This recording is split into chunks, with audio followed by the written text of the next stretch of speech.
अस्सलाम वालेकुम।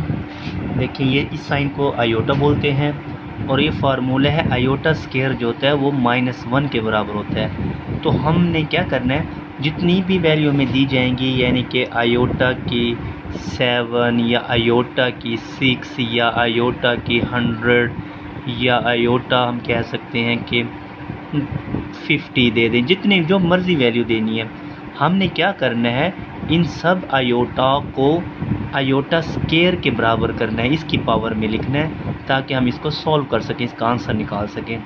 तो आइए मैं आपको ज़रा तरीक़ाकार बताता हूँ। जैसे हमारे पास ना आयोटा, पहले हम ले लेते हैं जी 6 को, तो आयोटा 6 हमारे पास लिखा हुआ है।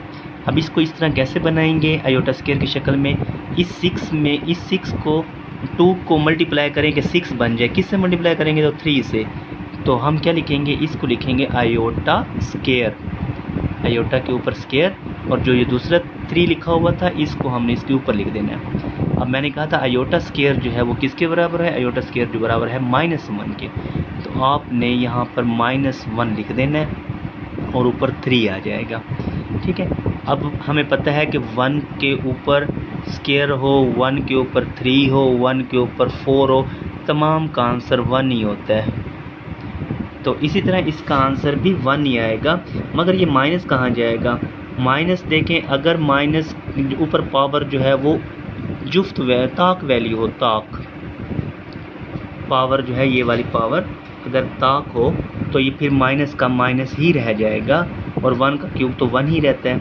अगर ऊपर कोई जुफ्त वैल्यू पावर होती, मतलब कि हम लिख सकते हैं -1 के ऊपर अगर 4 होता तो 4 से फिर क्या होता है, ये वैल्यू जो माइनस है ये प्लस हो जाता, क्योंकि माइनस को 4 दफ़ा ज़रब देंगे तो इसका आंसर प्लस ही आएगा। Minus minus plus, plus minus minus, minus minus plus, इसी तरह से हमें इसका आंसर निकालना है। तो अब हम एक ये वाला क्वेश्चन करते हैं, एक दूसरा क्वेश्चन करते हैं 7 वाला है, आयोटा की 7, ठीक है।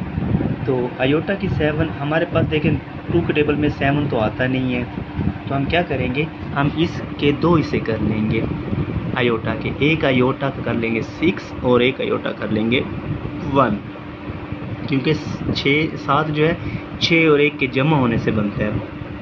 तो हम इस तरह अलग कर लेंगे। अब 6 का मैं पहले ही आपको ये वाला सवाल समझा चुका हूँ कि किस तरह से किया, तो आपने यहाँ पर ऐसे करना है, आयोटा के ऊपर 2 और इसकी पावर 3, इस आयोटा को हम कुछ नहीं करेंगे, ऐसे के ऐसे रहने देंगे। तो ये फिर हमारे पास 1 आ जाएगा, 3 आयोटा एज इट इज़, तो फिर इसका आंसर 1 आएगा, क्योंकि 1 का क्यूब 1 होता है और माइनस का क्यूब भी माइनस में आता है। तो आयोटा ये वाला हम साथ लिख देंगे और जब इन दोनों को मल्टीप्लाई करेंगे तो माइनस आयोटा इसका आंसर बन जाएगा, ठीक है। उम्मीद है आपको ये बात मेरी समझ आ गई होगी। अब देखिए हमारे पास है आयोटा 50 कर लेते हैं, ठीक है, आयोटा 50।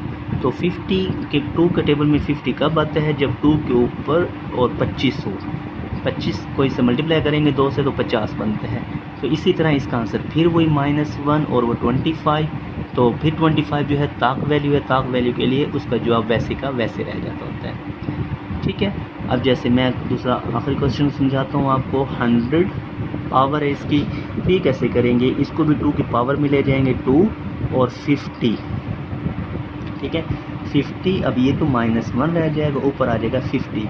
अब माइनस की जो पावर है वो जुफ्त है, जुफ्त आएगा तो माइनस ख़त्म हो जाएगा, प्लस हो जाएगा, और 1 की पावर कुछ भी हो तो 1 का 1 ही रहता है। तो ये हमारे पास इसका आंसर है।